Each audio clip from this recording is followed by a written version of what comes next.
I survived my birth mother's D&E abortion that aborted my twin next to me, and I've always wondered what my twin actually experienced. They would feel everything as far as being pulled apart.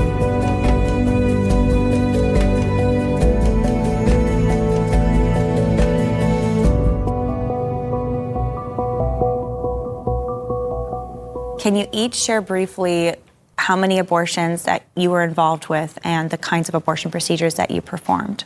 It's hard to know because I never counted, but I went through it with one of the residents who did the same clinic I did, and we figured out I probably did 500.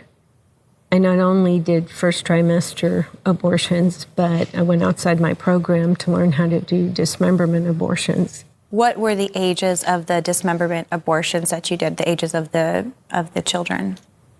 I think they might have gone up as high as 24 weeks, but I'm not really sure. I know they were good-sized babies, and as awful as it sounds, it was sort of like the technical challenge, and the bigger the better. It's hard to say that now, but that was the truth. What was it like for you to do those abortions? I was so focused on helping the woman. Even as I counted the body parts, I did not see them as human. I didn't see them as people. It was just the procedure, the woman on the table. That was my focus, helping her. And I somehow was able to totally black out that child. I tried so hard to make this really painful procedure less painful for my patient. I never even considered what that baby was feeling. And we now know that they feel pain. And I just can't imagine the excruciating pain that they suffered at my hand. Between June of 1980 and February of 1985, in private practice, I performed just under 1,200 abortions. About 10% of them, or 124 of them, were second trimester D&E dismemberment abortions. And the rest, were they first trimester abortions? Yes. Did either of you ever know anyone or get involved with yourself with saline abortions? I did saline abortions during my training as a resident. If patients were late 70s, technology was different. If patients were 13 weeks from last menstrual period or less, we did the suction DNCs in the delivery room of all places. And if they were more than 13 weeks, we'd make them wait till they're about 16 or 17 weeks and then bring them back for saline abortion procedures. What was it like when you were doing saline abortions? Can you describe what the experience was and what happened during those abortions? The procedure is to, in amniocentesis, put a needle into the uterus, into the amniotic sac, draw as much of the amniotic fluid out as possible, and then substitute 20% salt solution. These women had to go through labor. I mean, the salt solution would burn the babies, and when they died, it would release prostaglandins and initiated labor. So these women had to go through labor. It was anywhere from, I saw them run anywhere between 8 and 36 hours between the time we did the saline injections and the babies were delivered. I never had a live birth with that procedure, although it was possible. It's just a horrific procedure, especially for patients, going through the abortion at all and then being through in labor that long. And that was why when D&E abortions were developed in the early 80s, my partner and I jumped on the bandwagon because we saw it as a far better procedure than the saline.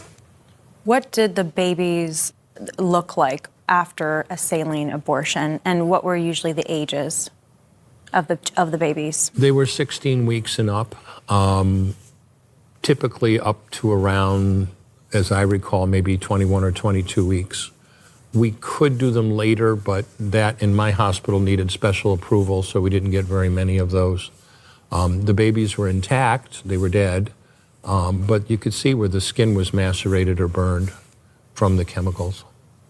Claire and Melissa, you both have survived abortion attempts. Can you start, Melissa, first by sharing your story about the abortion attempt that you survived?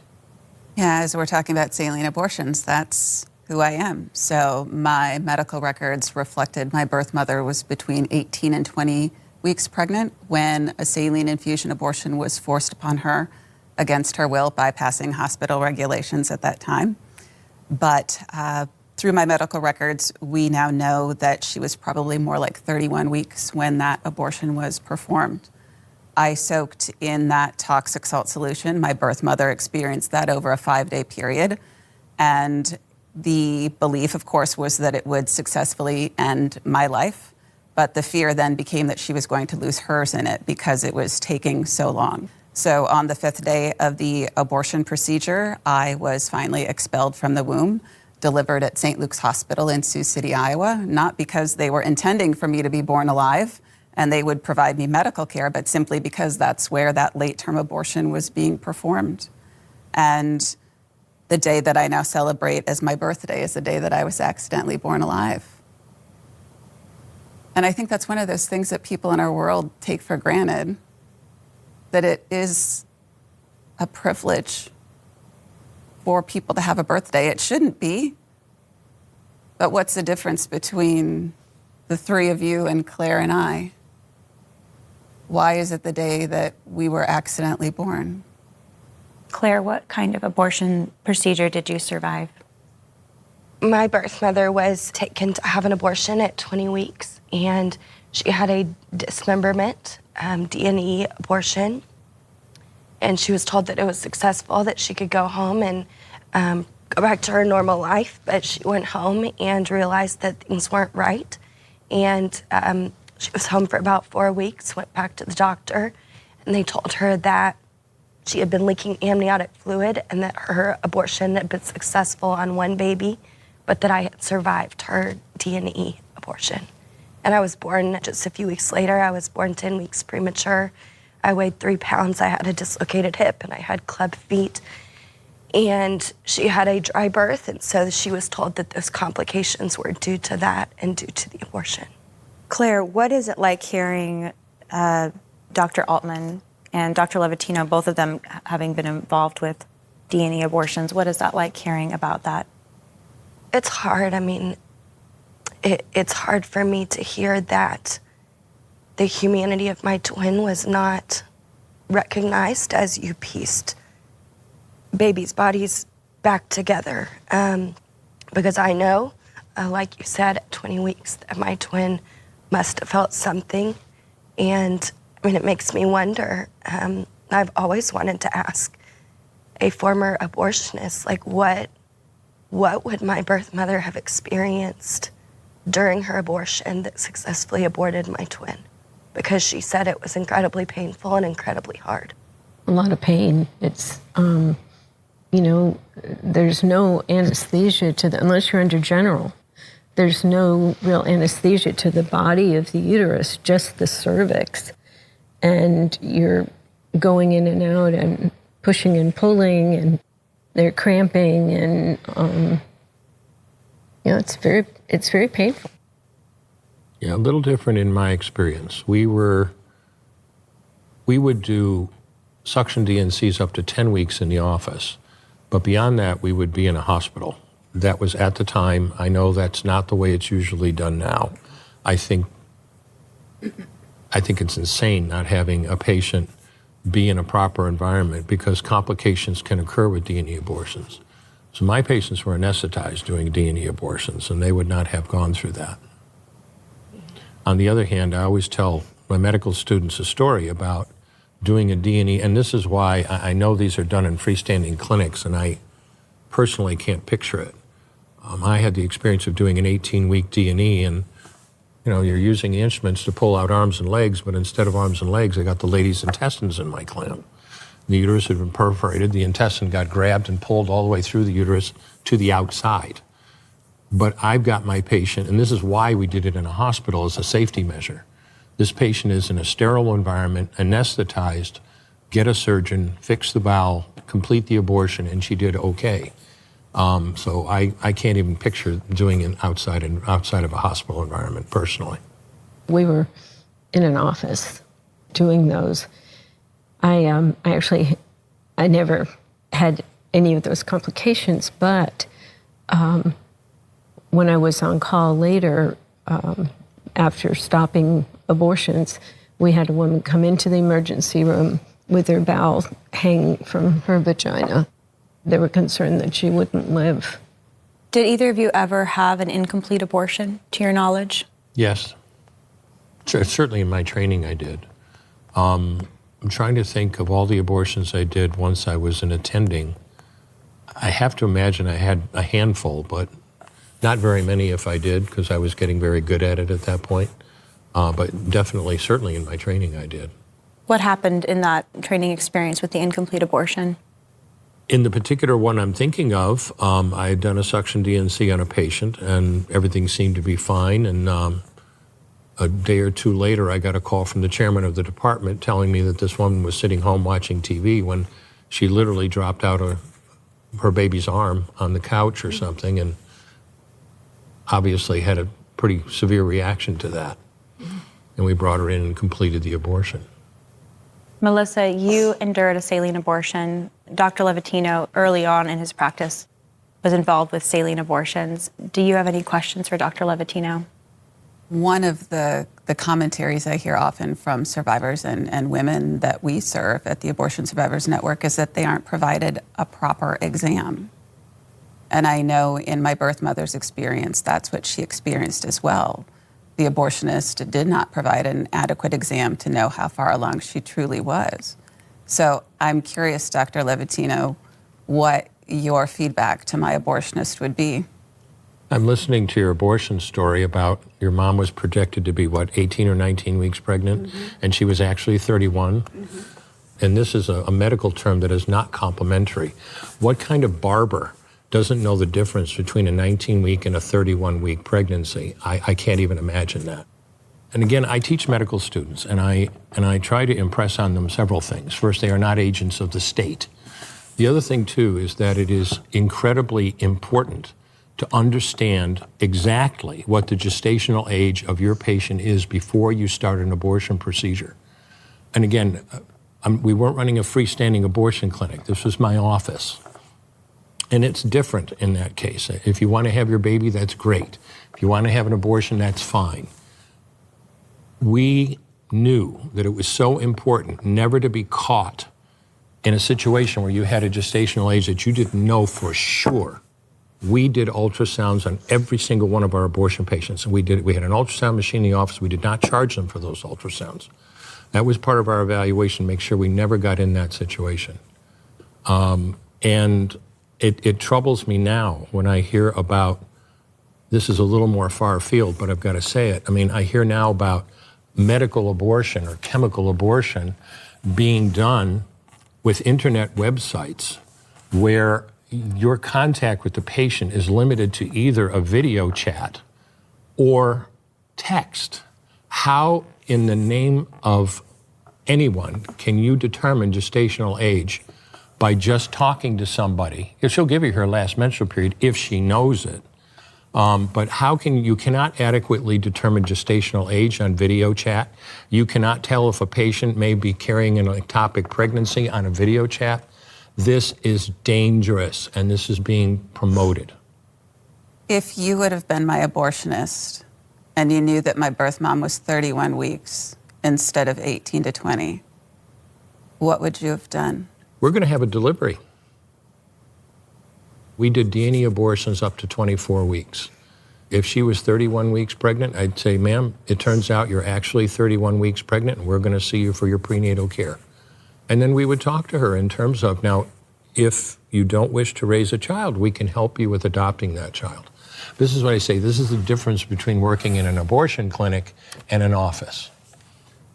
But we would have taken care of her for the remainder of her pregnancy if she wished to retain us as her physicians, delivered her child, and then went on from there.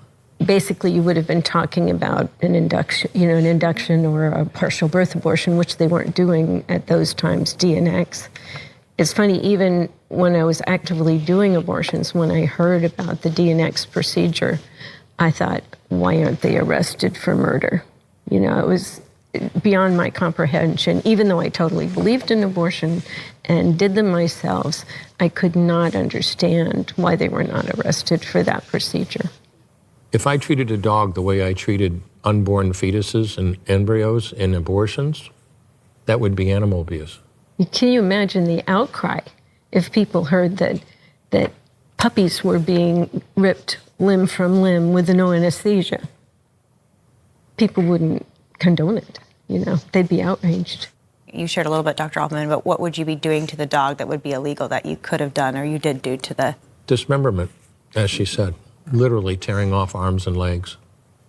Well, the embryo or the fetus is alive. Absolutely. That's what a D&E abortion is. Both of you always completed the procedures. It sounds like you had one incomplete, but it wasn't a born alive situation. Was there an aspect of abortion that you felt you were especially good at or competent at while you were practicing as abortionists? I thought it was better than most of my colleagues. I felt I could do it as painlessly as possible. None of the others went on to learn how to do D&Es. It's funny, though, how God finds the dark places of your soul. The one thing that I continued to be proud about, even after I became pro-life, was that once in the clinic, woman was supposed to be 12 weeks. She actually was 16. Because I had the D&E training, I was able to complete her abortion because at the time, it was very stressful because she was bleeding. I thought she was going to bleed to death, and so I was really thankful that I was able to complete the abortion. I later met a survivor who related her story right before I was going to relate my story. And it turns out that her mother went in for a D&C with suction at 16 weeks, which I cannot understand why the doctor even attempted it. He told the mother her head was too big. He couldn't complete the abortion to go home and she'd miscarry. Well, she never miscarried, and Jennifer was born. And I looked at Jennifer after she finished speaking, and I said, Jennifer, I'm so thankful I was not your mother's abortionist because I could have finished the procedure and you would not be here. And that was the first time I thought, maybe this good thing that I thought I did was really a bad thing, and maybe that baby would have lived. Melissa or Claire, do either of you have any questions for Dr. Altman or Dr. Levatino, or anything that you'd like to say to them? I survived my birth mother's D&E abortion that aborted my twin next to me, and I've always wondered what my twin actually experienced and what maybe I experienced in the womb next to my twin. Could you describe maybe what both of us would have experienced? A lot depends on the anesthesia that your mother was given. Again, in a procedure that I would have done, it was under a light general anesthetic. That anesthetic will eventually anesthetize a fetus in the womb. It takes about 8 or 9 minutes for those anesthetics to circulate into the uterus. Before then, they would feel everything as far as being pulled apart. I know I'm no expert on fetal pain. I've done amniocentesis, just amniocentesis for diagnostic procedures. You're putting a needle into the amniotic sac where the baby is. And you can hit the baby with a needle. You can't see them. And you can feel them pull away. And we're talking 16 and 17 weeks. So anyone who sits there and tells you that these fetuses can't feel pain, I don't believe that for a minute. So they would feel the pain of being dismembered until and unless that anesthesia kicked in, if they're even using the kind of anesthesia that would do that. And in our case, there was no anesthesia, just a paracervical block, which just blocks the pain in the cervix, but the baby would not have been anesthetized at all. But again, it depends what your mother had. If she was feeling the pain, the baby was feeling the pain. It's so hard to be with abortion survivors, knowing that, I was a perpetrator, I'm the evil one. I'm just thankful for your forgiveness, which you've both given me. I'm sorry, sorry for all of us. But it's also very healing, you know. I'm just thankful that God, you know, ran after me and grabbed me out of that situation and allows me now to try to save babies instead of killing them. From what I know, my abortionist didn't practice anymore after I survived. Interesting. Sounds like that person needed to find another career anyway. Yeah, yeah. Clearly wasn't very good at what they were doing. Mm-hmm. When I think about my abortionist and even my grandmother was a nurse, right? She was either helping to deliver babies or now I know at least one abortion, and I would suspect there were more.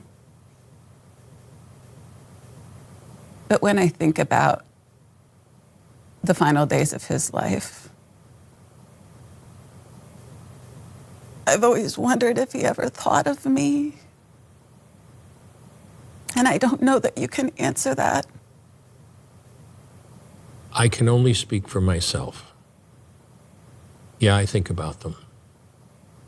I lost my daughter before her 6th birthday.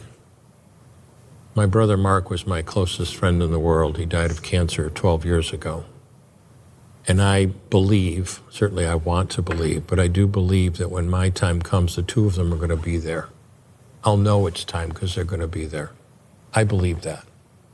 But it scares the hell out of me that maybe those 1,200 kids are going to be there too. I would think he would have to think about you. I think about the babies that I aborted, and they didn't survive. I think the fact that he stopped practicing after you were born, that he must have thought about you. Are there any other questions or anything else that either of you would like to say or either of you would like to say to one another? It amazes me that people in government even can get up and say that there are no abortion survivors. That we don't need laws to protect them. And we heard people like Jill and you, and we know that abortion survivors are there, and we know that they're being left to just die or actively killed, and that there've got to be protections. Well, and for me, when they dismiss us and marginalize us and try to shame us and silence us, I always like to remind people they're silencing and shaming the women, our birth mothers and mothers who are going through it. And they're doing the same to clinic workers, abortionists, healthcare workers. And so in the grand scheme of things, all of us are so much more alike in that respect. We have an abortion experience, and it's inconvenient to the narrative when it comes to abortion. And I think that's one of those things that brings all of us together as we know the truth. And we see one another's humanity. I look at you, Dr. Altman, and I don't ever think, oh, that's the former abortionist. I think, oh, there's Dr. Altman. I think about Dr. Nathanson and how, he was instrumental in Roe v. Wade being passed. But as soon as he had his conversion and saw the baby in the womb on ultrasound and realized, what he was doing and changed his mind, then he was some crazy person who didn't know what he was talking about. He totally discounted. Thank y'all very much for being willing to admit what you've done and allow it to be used to expose the truth and to protect women like our birth mothers. We really do appreciate that. I know it can't be easy. And I got to say this too, women need to know that the whole thing is a big lie, that abortion is not the answer. We don't need abortion to succeed, and it is not health care. So much of abortion is a huge lie, and we're telling the truth about it. Thank you all for being willing to sit here and share your stories. Lila, thank you for bringing us all together and for for hosting this forum so that we could meet and speak and tell the truth. Takes a lot of courage and vulnerability. Thank you.